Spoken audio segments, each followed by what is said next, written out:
Good day to you. We want to quickly expatiate and shed more light on the word electrophiles and nucleophiles and how to identify them. Now, first of all, let's talk about electrophiles. We have our definition here.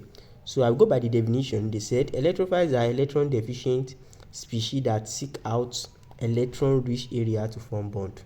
So during this statement, it simply means that electrophiles, they are electron loving ions. They might be ions or they might be a molecule. They loves electrons. By the way, loving electrons simply means that they are electron deficient. They don't have that electron, so they seek out electron from other ions or other elements in order to form bond. So we have, where did they seek this electron from? Where did they seek these electrons to? They seek this electron to the nucleophiles. So the nucleophiles, they are the species of ions or molecules. They might be in ions, they might be in molecules that are rich in electrons. So whenever we are talking about electrophiles and nucleophiles, both of them, they are dealing with electrons. So electrophiles, they are electron loving, so they are electron deficient. They don't have enough electrons, whereby nucleophiles, they have enough electrons. So electrophiles and nucleophiles, they can join together. What brings them together is the sharing of electrons within themselves. So in order to achieve their octet structure. Now we have different examples. As you can see on your screen, we have electrophiles that have positive charge. So you might be wondering, so how does positive charge elements in ions as classified as electrons? I think you might be thinking that if an element is positive charge, it means that it is already it's already reached an electron and it has already gives its electrons out. So if it is not reaching electron, it won't be able to give out electron. You might be thinking like that. And by the way, your assumption is actually correct. But what they are trying to explain here is that these ions, if an ion gives out electron, it is going to be positive.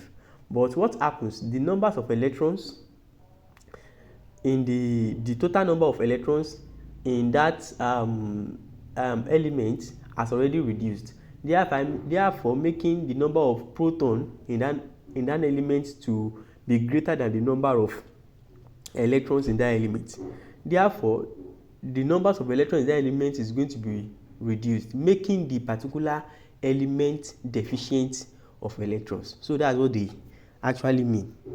So I think with this little explanation I gave to you, you should be able to identify electrophiles by just seeing them.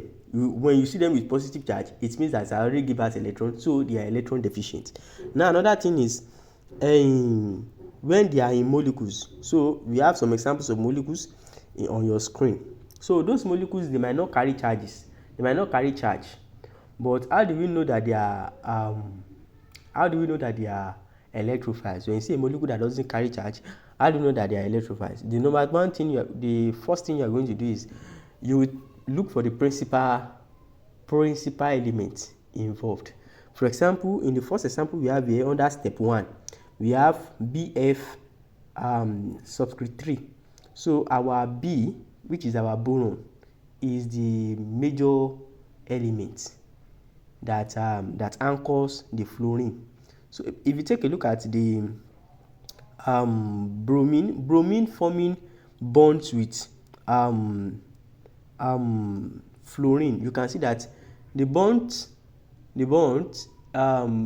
consists of electrons. So it's giving out how many electrons? That's 3 electrons, because fluorine needs a single electron to complete its octet structure. So it gives out 3 electrons to fluorine. So what does that mean? Once electron is being given out, it simply means that the proton is already the proton number is already greater than the electron number. So therefore making the molecule electron deficient. Same thing is applicable to the relationship between aluminum and chlorine here. That is, 3 chlorine is attached to a single aluminum. So, and aluminum has 3 electrons as its outermost shell. So and it gives this out, so therefore making the number of protons to be greater than the number of electrons, making aluminum chloride to be electron deficient molecules. So we have properties. They said electron poor species. That's their properties of electrophile. Then can accept electron pair.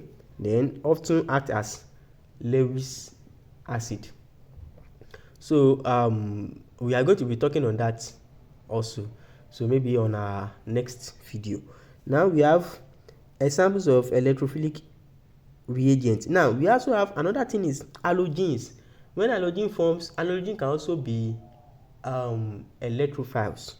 They can also be electrophiles.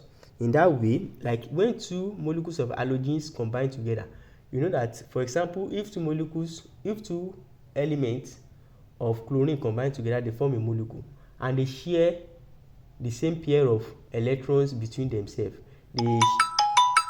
They share the same bonds of electrons between themselves. So does that even make them an electrophile? The explanation there is that when sharing this electron between themselves, the single electron at their outermost shells are not equally distributed between themselves, so which make them partially electron deficient. So also, if you can look at carbonyl compounds, those ones that carry positive charge, I've explained to you. Anything that carry positive charge is an electrophile. So indirectly, anything that carries negative charge is also an nucleophile. So we have to not waste much of our time there. So that's that for the electrophile and nucleophile one notes. So the nucleophiles, we all know what from the explanation I gave. So we know that nucleophiles, they are rich species of ions or molecules that are rich in electrons. So nucleophiles and electrophiles, they go together. So nucleophiles are rich in electron, electrophiles are deficient in electron. They combine together to form a bond. So electrophiles seek nucleophiles. So nucleophiles accept electrophiles and share bond with electrophiles. So how can we identify electrophiles? How can we identify nucleophiles rather? Nucleophiles can be identified by their negative bond, their negative charge. So what does this simply mean? So when you see an element with negative charge, it seems that it has already accepted an electron to itself.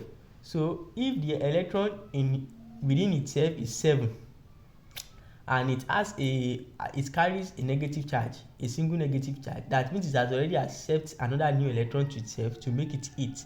So therefore making that particular element to be rich in electron. Therefore we call them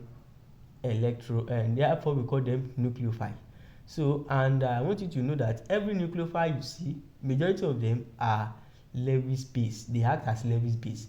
So majority of electrophiles you see, they act as Lewis acid.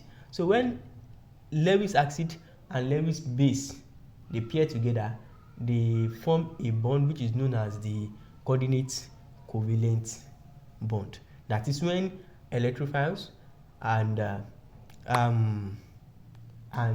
nucleophiles, they share bond together, they form a coordinate covalent bond. So we have their properties. You go through the notes. So that's that for that. We have examples. We can also have them in their neutral forms. You can also have them in their neutral forms. If you look at the neutral form, for example, now we have ammonia. Ammonia is an nucleophile.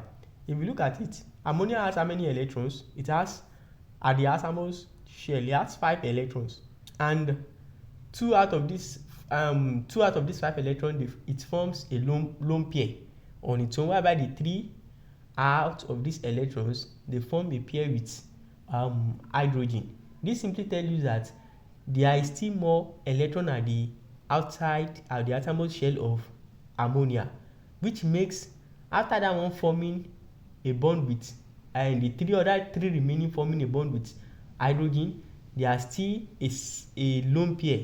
So the lone pair is recognized as